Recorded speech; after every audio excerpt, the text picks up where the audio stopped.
श्री स्वामी समर्थ. ओम नमः शिवाय. राधे राधे. ओम नमो नारायणाय. प्रिय मित्रांनो, स्वामींचे बोल या यूट्यूब चॅनलमध्ये तुम्हा सर्वांचे पुन्हा एकदा हार्दिक स्वागत आहे. मित्रांनो, एकदा देवी पार्वती भगवान भोलेनाथांजवळ येते आणि त्यांना विचारू लागते, हे प्रभू, आज मी तुमच्याकडे हे जाणून घेण्याच्या उद्देशाने आले आहे की शिवलिंगाला जल अर्पण करण्याचे नियम कोणते आहेत. अशी कोणती स्त्री आहे जी शिवलिंगाला जल अर्पण करू शकते आणि कोणती स्त्री आहे जी शिवलिंगाला जल अर्पण करू शकत नाही. या विषयात कृपया मला ज्ञान द्या. त्याचबरोबर कोणत्या स्त्रीने श्रावणी सोमवारचे व्रत करू नये याबाबत माझ्या मनातील शंका तुम्ही दूर करा. मित्रांनो, तेव्हा भगवान भोलेनाथ म्हणतात, हे पार्वती, आज तुम्ही खूपच एक उत्तम प्रश्न विचारला आहे. शिवलिंगाला जल अर्पण करण्याचे काही महत्त्वपूर्ण नियम असतात. ज्या नियमांचे पालन करतच शिवलिंगाला जल अर्पण करायला हवे. जर एखादा व्यक्ती या नियमांचे पालन करत नसेल तर अशा व्यक्तीला महापाप लागत असते. मी असे घर सोडून निघून जातो. हे देवी, आज मी अशा 3 स्त्रियांबद्दल तुम्हाला सांगणार आहे ज्या स्त्रियांनी चुकूनही शिवलिंगाला जल अर्पण करू नये. अशा स्त्रियांना शिवलिंगाला जल अर्पण करण्याचे कोणतेही शुभ फळ प्राप्त होत नाही. उलट जर या 3 स्त्रियांनी शिवलिंगाला जल अर्पण केले तर यांना महापाप लागू शकतो. शिवलिंगच साक्षात माझे दुसरे स्वरूप आहे. शिवलिंगाची पूजा करणाऱ्याचे मी सदैव रक्षण करत असतो. तुम्ही पाहिलं असेल की मात्र 12 वर्षाचे वय असणारे मार्कंडे यांना अमृतत्वाचे वरदान प्राप्त झाले होते. हे देवी पार्वती, शिवलिंगाला जल अर्पण करण्याचे नियम सांगण्यापूर्वी मी तुम्हाला सुजाताची प्राचीन कथा सांगत आहे. तुम्ही ही कथा लक्षपूर्वक ऐका. जी पण स्त्रिया या प्राचीन कथेचे श्रवण करते अशा स्त्रीला अनंत पुण्याची प्राप्ती होते. या कथेला जो पण मनुष्य लक्षपूर्वक ऐकतो आणि या कथेचा जो प्रचार करतो त्याच्या आयुष्यातील सर्व दुःखांचा नाश होतो आणि अशा व्यक्तीच्या आयुष्यातील दारिद्र्याचा पूर्णपणे नाश होतो. देवी पार्वती म्हणते, हे स्वामी, तुमच्या मुखातून या कथेचे श्रवण करणे हे माझ्यासाठी एक सौभाग्याची गोष्ट आहे. कृपया तुम्ही ही कथा सांगण्यास सुरुवात करा. मी ही कथा पूर्णपणे नक्कीच ऐकेल. मित्रांनो, त्यानंतर भगवान भोलेनाथ देवी पार्वती हिला कथा सांगण्यास प्रारंभ करतात. मित्रांनो, तुम्ही सुद्धा ही कथा पूर्णपणे नक्की ऐका, कारण अर्धे ज्ञान हे नेहमी धोकादायक असते. तर चला आपण कथेला सुरुवात करूया. त्याचबरोबर कमेंटमध्ये हर हर महादेव टाईप करा. भगवान भोलेनाथ म्हणतात, हे देवी पार्वती, पूर्वकाळातील गोष्ट आहे. दक्षिण देशामध्ये एक अत्यंत शोभामय नगरी होती. त्या नगरीमध्ये शांताराम नावाचा एक ब्राह्मण निवास करत होता. शांताराम खूपच बुद्धिमान आणि शास्त्रांमध्ये वेदांमध्ये पारंगत होता. त्यांनी वेदांचे खूप अध्ययन केले होते. त्याच नगराच्या शेजारी आणखी एक नगर होते. त्या नगरामध्ये सत्येंद्र नावाचा एक विद्वान ब्राह्मण राहत होता. त्याला एक मुलगी होती जिचे नाव सुजाता होते. सुजाता भगवान भोलेनाथांची खूपच भक्तिभावाने सेवा करायची. शिवलिंगाला जल अर्पण करणे आणि योग्य प्रकारे पूजा अर्चना करणे यानंतरच तिच्या दिवसाची सुरुवात होत असे. सुजाताने इच्छित वर मिळण्यासाठी 16 सोमवारचे व्रत सुद्धा केले होते. सत्येंद्रने खूपच प्रेमाने लाडाने त्याच्या मुलीला वाढविले होते. सत्येंद्रची मुलगी अत्यंत सुंदर आणि गुणवान होती. जेव्हा सुजाता लग्नासाठी पात्र झाली तेव्हा सत्येंद्रला त्याच्या मुलीच्या लग्नाची चिंता सतावू लागली. त्यामुळेच सत्येंद्र त्याच्या पत्नीला म्हणाला, हे प्रिये, आपली मुलगी आता मोठी झाली आहे आणि म्हणूनच आपण तिचे लग्न लावून द्यायला हवे. तेव्हा सत्येंद्रची पत्नी म्हणते, हे स्वामी, माझ्या दृष्टीमध्ये एक विद्वान ब्राह्मण आहे ज्यांचे नाव शांताराम आहे. माझे असे मत आहे की आपल्या मुलीचे लग्न त्याच श्रेष्ठ ब्राह्मणासोबत करण्यात यावे. शांताराम ब्राह्मणासोबत आपल्या मुलीचे लग्न लावल्यामुळे आपली मुलगी आनंदी आयुष्य जगू शकेल. सत्येंद्र म्हणतो, हे प्रिये, तू अगदी योग्य म्हणतेस. मी सुद्धा शांताराम बद्दल खूप काही ऐकले आहे. आपण आपल्या मुलीचे लग्न त्यांच्यासोबतच करूया. मी उद्या त्यांच्या घरी आपल्या मुलीच्या लग्नाचा प्रस्ताव घेऊन जातो. त्यानंतर सत्येंद्र मुलीच्या लग्नाचा प्रस्ताव घेऊन शांतारामच्या घरी जातो. घरी शांताराम त्याच्या आईवडिलांची सेवा करत होता. जेव्हा सत्येंद्र शांतारामला त्याच्या आईवडिलांची सेवा करताना पाहतो तेव्हा त्याला खूपच आनंद होतो. तो विचार करू लागतो, अरे वा, हा ब्राह्मण पुत्र तर खूपच महान आहे. हा तर खूपच आनंदाने त्याच्या आई वडिलांची सेवा करत आहे. जेव्हा शांताराम पाहतो की सत्येंद्र हे त्यांच्या द्वारात उभे आहे तेव्हा तो त्यांचे स्वागत करतो आणि म्हणतो, हे ब्राह्मण देवता, तुमचे आमच्या घरामध्ये स्वागत आहे. सांगा, मी तुमची कशा प्रकारे मदत करू शकतो. शांतारामचे आदरातिथ्य पाहून सत्येंद्र अत्यंत खुश होतो. तो पाहतो की शांतारामचे घर अत्यंत पवित्र आणि स्वच्छ आहे. त्याच्या घरामध्ये सर्व नियमांचे पालन करून शिवलिंग स्थापित केलेला आहे आणि शांताराम या शिवलिंगाची नित्यनेमाने पूजा अर्चना करत असतो. यामुळे सत्येंद्रची खात्री पटते की शांतारामच त्याच्या मुलीसाठी योग्य वर आहे. त्यानंतर सत्येंद्र शांतारामला म्हणतो, हे शांताराम, आज मी तुमच्याजवळ माझ्या मुलीच्या लग्नाचा प्रस्ताव घेऊन आलो आहे. माझ्या मुलीसाठी तुमच्यासारखा चांगला माणूस इतरत्र कुठेही सापडू शकत नाही. शांतारामाचे आई वडील सुद्धा सत्येंद्रचे हे बोलणं ऐकल्यानंतर प्रसन्न होतात आणि शांतारामला लग्न करण्यासाठी तयार करतात. त्यानंतर शांताराम सुद्धा लग्न करण्यासाठी तयार होतो. विवाहाचा मुहूर्त ठरवला जातो आणि एका पवित्र ठिकाणी शांताराम आणि सुजाताचा विवाह सोहळा संपन्न केला जातो. सुजाताचे सुंदर आणि मनमोहक रूप पाहून शांताराम खूपच आनंदी होतो. सुजाता अत्यंत गुणवान आणि चरित्रवाणी स्त्री होती. विवाहानंतर जेव्हा सुजाता शांतारामच्या घरी जाते तेव्हा ती तिच्या नवऱ्याची सासूसासऱ्याची खूपच चांगल्या प्रकारे सेवा करते. तिच्या गोड बोलण्याने आणि कार्याने ती सर्वांचे मन जिंकते. सुजाताच्या सासरची लोक सुद्धा सुजाताच्या वागणुकीमुळे खूपच आनंदी असतात. सुजाता नेहमी नवऱ्यापूर्वी उठून घराचे अंगण साफ करायची. त्यानंतर घरामध्ये साफसफाई करायची व त्यानंतर ती आंघोळ करायची. आंघोळ केल्यानंतर ती नित्यनेमाने शिवलिंगाला जल अर्पण करायची व शिवलिंगाला बेलपत्र अर्पण करायची. त्यानंतर पूजा घरात जाऊन पूजा करायची व त्यानंतर अन्न शिजवून प्रथम शिवलिंगाला अर्पण करायची. त्यानंतर ती तिच्या नवऱ्याला भोजन द्यायची. त्यानंतर स्वतः भोजन ग्रहण करायची. रात्री ती पतीचे पाय दाबून नवरा झोपल्यानंतर ती झोपायची. सुजातामध्ये एका पतिव्रता स्त्रीचे सर्व लक्षण होते. ती तिच्या नवऱ्याला देव मानायची आणि देव मानूनच नवऱ्याची सेवा करत असे. सुजाताने पती व्यतिरिक्त दुसऱ्या पुरुषाबद्दल कधीच विचार केला नाही. ती नेहमी धर्माचे पालन करणारी आणि धार्मिक कार्य करणारी पवित्र स्त्री होती. तिने कधीही तिच्या आयुष्यात कोणतेही अशुभ कार्य केले नाही. सुजाताचा असा सात्विक आणि सरळ स्वभाव पाहून माता लक्ष्मी सुद्धा सुजातावर प्रसन्न असायची, ज्यामुळे माता लक्ष्मी स्वतः तिच्या घरात येऊन निवास करू लागते. त्यामुळे सुजाताच्या आयुष्यात सुख समृद्धी अनेक पटीने वाढली. भगवान भोलेनाथ म्हणतात, हे देवी पार्वती, देवी लक्ष्मी त्या स्त्रियांवर तिची कृपादृष्टी ठेवते ज्या स्त्रिया पतिव्रता असतात आणि ज्या सत्य धर्माचे पालन करतात. सुजाताच्या मध्ये ते सर्व लक्षण होते जे एका श्रेष्ठ पतिव्रता स्त्रीमध्ये असायला हवे. परंतु हे देवी, पुढे मी तुम्हाला सांगणार आहे की सुजाताने एक चूक केली, ज्या चुकीमुळे देवी लक्ष्मी तिचे घर त्यागून निघून गेली आणि सुजाताच्या घरावर दुःखाचे ढग दाटले आणि तिच्या आयुष्यामध्ये फक्त दुःख, क्लेश आणि अशांतीच येऊ लागली. हे देवी पार्वती, एका दिवसाची गोष्ट आहे ज्याच्या पुढच्या दिवशी श्रावण महिन्याचा प्रारंभ होणार होता आणि त्या दिवशी अमावस्या होती. तेव्हा सुजाताने जेवणामध्ये दुपारी कोशिंबीर बनविली होती, ज्यामध्ये धी, कोबी, कांदा यासारख्या गोष्टी होत्या. सुजाताने बनवलेले हे भोजन खाऊन तिचा पूर्ण परिवार रात्री झोपी गेला. सुजाताने जी कोशिंबीर बनविली होती ती अत्यंत स्वादिष्ट होती आणि त्यामधील थोडी कोशिंबीर शिल्लक राहिली होती. सकाळी शांताराम आणि सुजाता जेव्हा उठले तेव्हा त्यांच्या तोंडावर रात्रीच्या कोशिंबीरीची चव अजूनही होती.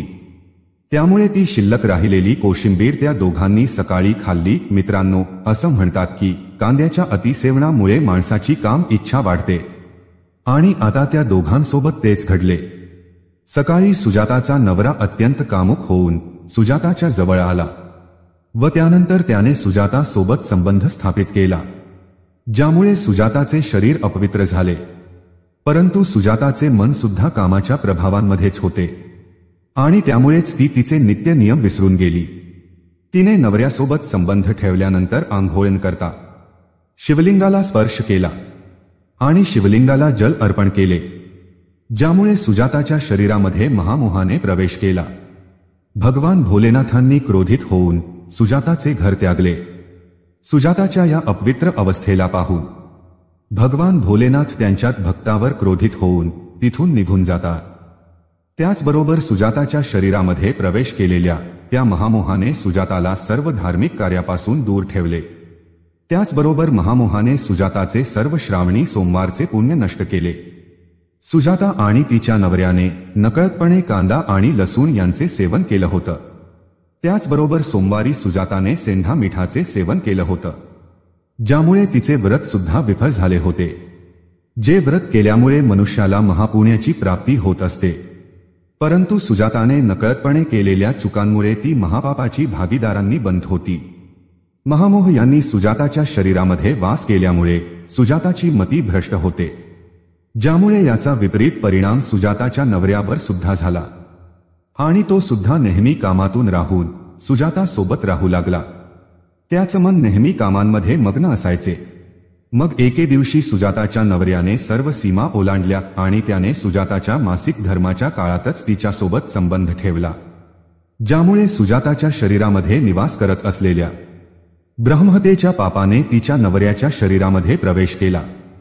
पुढे भगवान भोलेनाथ म्हणतात, हे देवी पार्वती, जेव्हा स्त्री मासिक धर्मात असते तेव्हा तिच्या शरीरामध्ये 3 दिवस ब्रह्महत्येचे पाप निवास करत असते, कारण ब्रह्मदेवानेच इंद्रदेवाच्या शरीरातून ब्रह्महत्येचे पाप काढून वृक्ष, जल, अग्नी आणि अप्सरांना ग्रहण करण्यास सांगितले होते.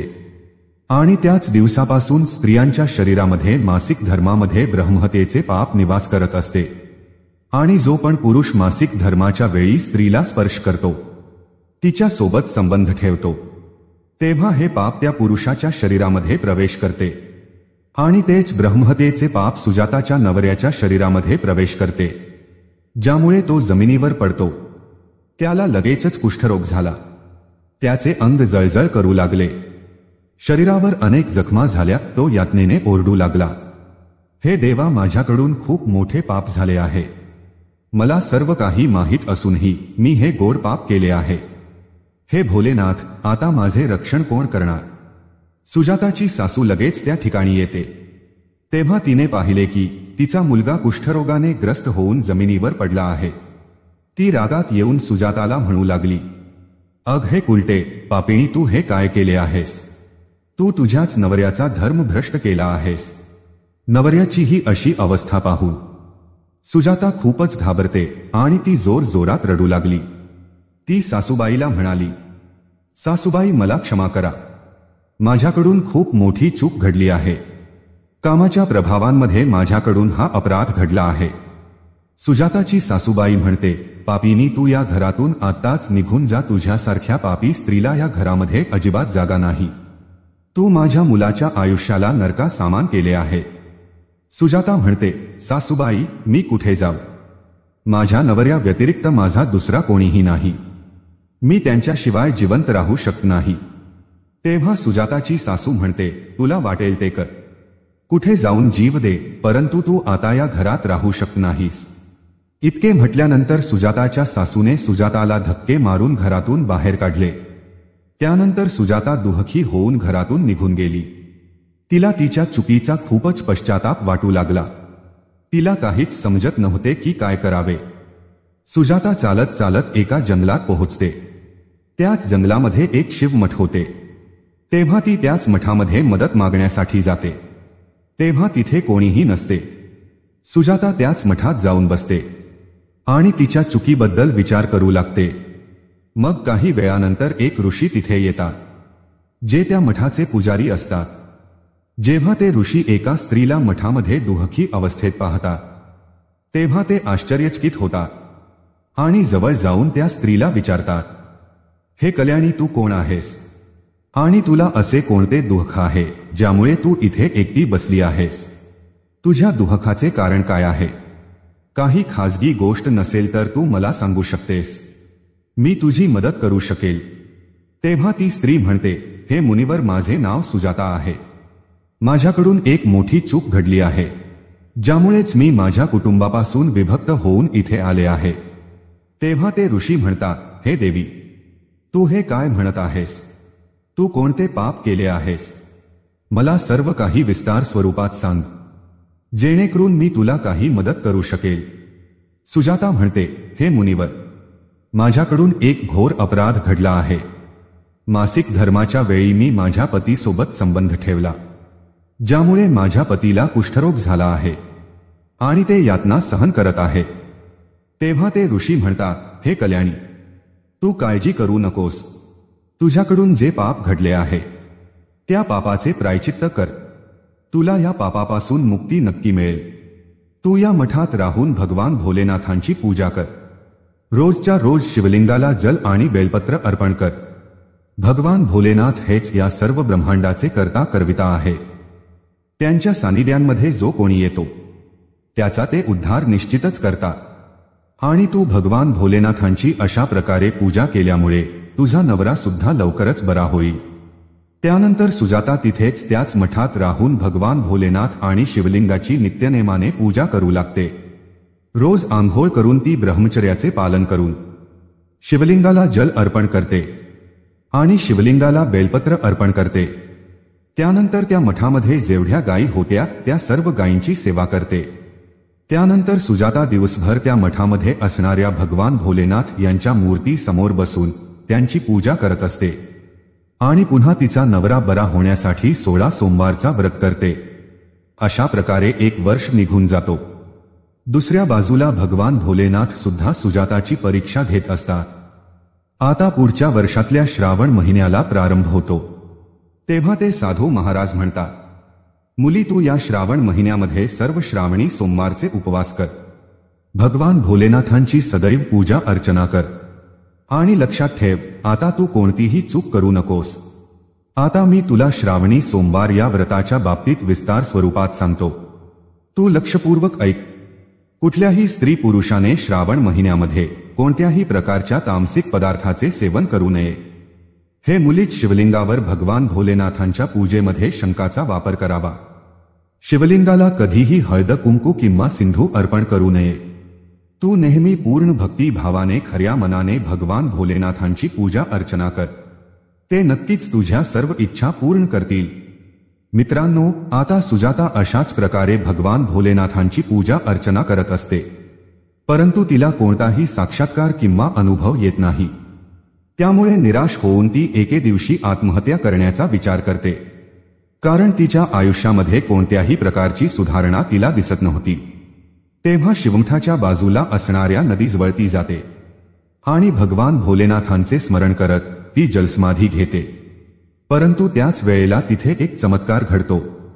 ज्या प्रकारे सुजाता पाण्यात प्रवेश करते त्याच प्रकारे ती पाण्यातून बाहेर सुद्धा येते आणि जेव्हा ती डोळे उघडते तेव्हा तिच्या समोर स्वतः भगवान शिव प्रकट झालेले असतात. भगवान भोलेनाथ सुजाताच्या दीर्घ निष्ठेने आणि भक्तीने अतिशय प्रसन्न होतात आणि सुजाताला साक्षात दर्शन देतात. भगवान भोलेनाथ यांना समोर उभे पाहून सुजाता त्यांना प्रणाम करू लागते. तेव्हा भगवान भोलेनाथ सुजाताला म्हणतात, हे पुत्री, तू खूपच श्रद्धेने आणि भक्ती भावनेने माझी आराधना केली आहेस आणि म्हणूनच मी तुझ्यावर प्रसन्न झालो आहे. बोल, तुझी काय इच्छा आहे? तेव्हा सुजाता म्हणते, हे प्रभू, कृपया मला सांगा, माझ्या कोणत्या दोषामुळे माझ्यामध्ये कामाचा वास झाला, ज्यामुळे माझ्याकडून घोर पाप घडले आहे, ज्यामुळे माझ्या पतीला कुष्ठरोग झाला आहे. भगवान भोलेनाथ म्हणतात, हे पुत्री, आता तू लक्षपूर्वक ऐक. तुझ्याकडून नकळतपणे पाप घडले होते, ज्यामुळे तुझ्यामध्ये महामोहाने प्रवेश केला होता. एके दिवशी श्रावण महिन्यामध्ये तामसिक पदार्थांचे सेवन करून तू तुझ्या नवऱ्यासोबत संबंध ठेवल्यानंतर अंघोळण करता शिवलिंगाला स्पर्श करत जल अर्पण केले होते. नवरा बायको जेव्हा संबंध ठेवतात तेव्हा त्यांचे शरीर अपवित्र होतो आणि अशा परिस्थितीत शिवलिंगाला कधीही स्पर्श करू नये. शिवलिंग हा माझाच अंश, माझाच अवतार आहे. तू अपवित्र स्वरूपात शिवलिंगाला जल अर्पण केले होते, ज्यामुळे मी तुझ्या घराचे त्याग केले आणि महामोहाने तुझ्यामध्ये प्रवेश केला. त्याच महामोहामुळे तुझ्यामध्ये आणि तुझ्या नवऱ्यामध्ये कामाचा प्रभाव वाढला आणि मासिक धर्माच्या वेळी तुझ्या नवऱ्याने तुझ्यासोबत संबंध ठेवल्यामुळे तुझ्या नवऱ्याला कुष्ठरोग झाला. तेव्हा सुजाता म्हणते, प्रभू, नकळतपणे माझ्याकडून हे खूप मोठे पाप घडले आहे. आता या पापाचे प्रायश्चित्त काय आहे? तेव्हा भगवान भोलेनाथ म्हणतात, हे सुजाता, या पापाचे प्रायश्चित्त तू 1 वर्षापर्यंत ब्रह्मचारी व्रताचे पालन करून केले आहेस आणि तू 16 सोमवारची व्रत सुद्धा केले आहेस. म्हणूनच तू या पापापासून मुक्त झाली आहेस. सुजाता म्हणते, हे प्रभू, कृपया मला सांगा, कोणत्या अवस्थेमध्ये शिवलिंगाला जल अर्पण करू नये आणि शिवलिंगाला जल अर्पण करण्याचे नियम कोणते आहे? भगवान भोलेनाथ म्हणतात, हे पुत्री, आता मी तुला शिवलिंगाला जल अर्पण करण्याचे नियम सांगत आहे. तू हे नियम लक्षपूर्वक ऐक. हे पुत्री, शिवलिंग एक अत्यंत पवित्र आहे. शिवलिंग मला अत्यंत प्रिय आहे आणि म्हणूनच शिवलिंगालाची सात्विकता अखंडित राहायला हवी. शिवलिंगाला कधीही अपवित्र रूपाने स्पर्श करू नये. जी स्त्री मासिक धर्मामध्ये असते त्या स्त्रीने शिवलिंगाला कधीही स्पर्श करू नये. मासिक धर्माच्या वेळी स्त्रीच्या शरीरामध्ये ब्रह्महत्येचे पाप निवास करत असते आणि म्हणूनच यावेळी अशा स्त्रीने शिवलिंगाला जल अर्पण करू नये. कुठल्याही स्त्री किंवा पुरुषाने संबंध प्रस्थापित केल्यानंतर शिवलिंगाला स्पर्श करू नये आणि जल सुद्धा अर्पण करू नये. संबंध ठेवल्यानंतर स्त्री आणि पुरुषाचे शरीर अपवित्र होते. अशा स्थितीत शिवलिंगाला स्पर्श केल्यामुळे दोष लागतो आणि अशा स्त्री पुरुषाला महापाप लागतो. ज्या स्त्रीने तिच्या नवऱ्याचा त्याग केला आहे, जी स्त्री विवाह नंतर नवऱ्याला सोडून परपुरुषासोबत राहत असेल, अशा स्त्रीने सुद्धा शिवलिंगाला जल अर्पण करू नये. शिवलिंगालाची पूजा करण्याचा अधिकार फक्त पतिव्रता स्त्रियांना किंवा कुमारिका स्त्रियांना आहे. जी स्त्री पतिव्रता नसते अशा स्त्रीने शिवलिंगालाची पूजा किंवा शिवलिंगाला जल अर्पण करू नये. हे पुत्री, आता मी तुला शिवलिंगाला जल अर्पण करण्याच्या संबंधात महत्त्वपूर्ण नियम सांगितले आहे. तू हे सर्व नियम व्यवस्थित लक्षात ठेव. तेव्हा सुजाता म्हणते, हे प्रभू, माझा नवरा कुष्ठरोगामुळे पीडित आहे. कृपा करून तुम्ही माझ्या नवऱ्याला त्या रोगापासून मुक्त करा. तेव्हा भगवान भोलेनाथ म्हणतात, हे पुत्री, तू या शिवलिंगालाची 1 वर्षापर्यंत पूजा केली आहेस आणि नित्यनेमाने तू या शिवलिंगाला बेलपत्र अर्पण केली आहे. तू या शिवलिंगावरील बेलपत्र नेऊन तुझ्या नवऱ्याला खायला दे. तुझा नवरा कुष्ठरोगापासून आणि पापांपासून मुक्त होईल. इतका म्हणून भगवान भोलेनाथ अंतर्ध्यानात विलीन होतात. भगवान भोलेनाथांचे हे बोलणं ऐकून सुजाता अत्यंत आनंदित होते आणि ती भगवान भोलेनाथ यांना वारंवार प्रणाम करते आणि त्यांचे आभार व्यक्त करते. त्यानंतर सुजाता शिवलिंगाला अर्पण केलेल्या बेलपत्राची काही पाने घेऊन घरी जाते आणि तिच्या नवऱ्याला खायला देते. शिवलिंगावर अर्पण केलेली बेलपत्राची पाने खाल्ल्यानंतर सुजाताचा नवरा पूर्णपणे बरा होतो आणि तो लगेच सुजाताला मिठी मारतो. सुजाताची सासू जेव्हा हा चमत्कार पाहते तेव्हा ती सुद्धा खूपच आनंदी होते व त्यानंतर ते सर्वजण आनंदाने राहू लागतात. भगवान भोलेनाथ म्हणतात, हे पार्वती, म्हणूनच या अवस्थांमध्ये स्त्रियांनी कधीही शिवलिंगाला जल अर्पण करू नये. त्याचबरोबर शिवलिंगाला स्पर्श सुद्धा करू नये, अन्यथा या गोष्टीचे अशुभ परिणाम भोगावे लागू शकतात. ज्या प्रकारे सुजाताला तिच्या पापांचे फळ भोगावे लागले. मित्रांनो, आता जाणून घेऊया शिवलिंगाबद्दल काही महत्त्वाचे नियम. तुम्हाला माहित आहे का, भगवान भोलेनाथांच्या पूजेमध्ये या 3 गोष्टी वापरणे गरजेचे आहे. जर तुम्ही या 3 गोष्टी वापरत असाल तर तुम्हाला पुण्याऐवजी पापच लागेल. चला जाणून घेऊया कोणत्या आहेत त्या 3 गोष्टी. तुळशीची पाने. मित्रांनो, तुळस ही लक्ष्मी स्वरूप आहे आणि लक्ष्मीमाता ही भगवान श्रीहरी विष्णू यांची पत्नी आहे आणि म्हणूनच तुळशीची पाने कधीही शिवलिंगाला अर्पण करू नये. दुसरी गोष्ट आहे शंख. भगवान भोलेनाथांनी शंखचूड नावाच्या राक्षसाचा वध केला होता आणि त्याच्या हाडांपासून शंखाची निर्मिती झाली आहे. तिसरी गोष्ट आहे केतकीची फुले.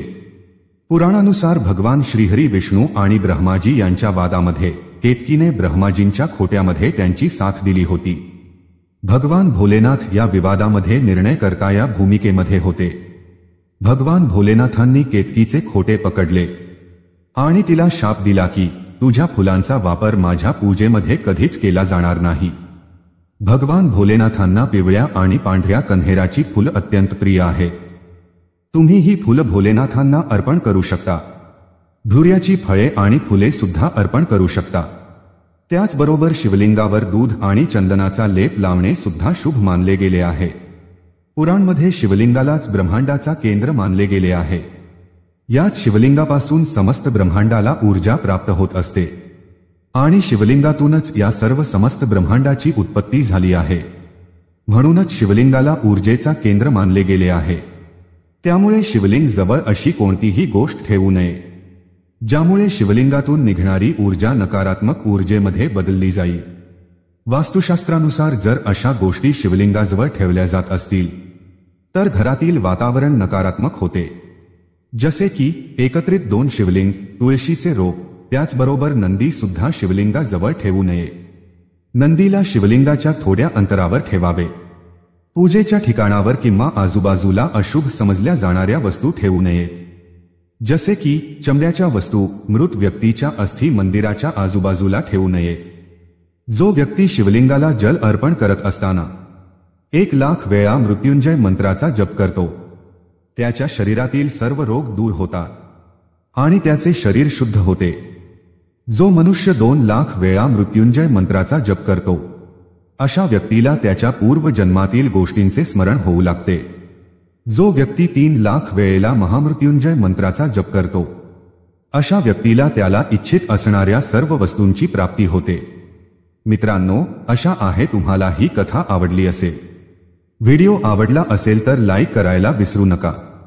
भेटूया पुढच्या अशाच एका ज्ञानवर्धक व्हिडिओमध्ये एका नवीन चर्चेसह. तोपर्यंत तुम्हा सर्वांचे मनःपूर्वक आभार. श्री स्वामी समर्थ. जय श्रीराम, जय श्री हनुमान, जय श्री कृष्ण, जय माता लक्ष्मी.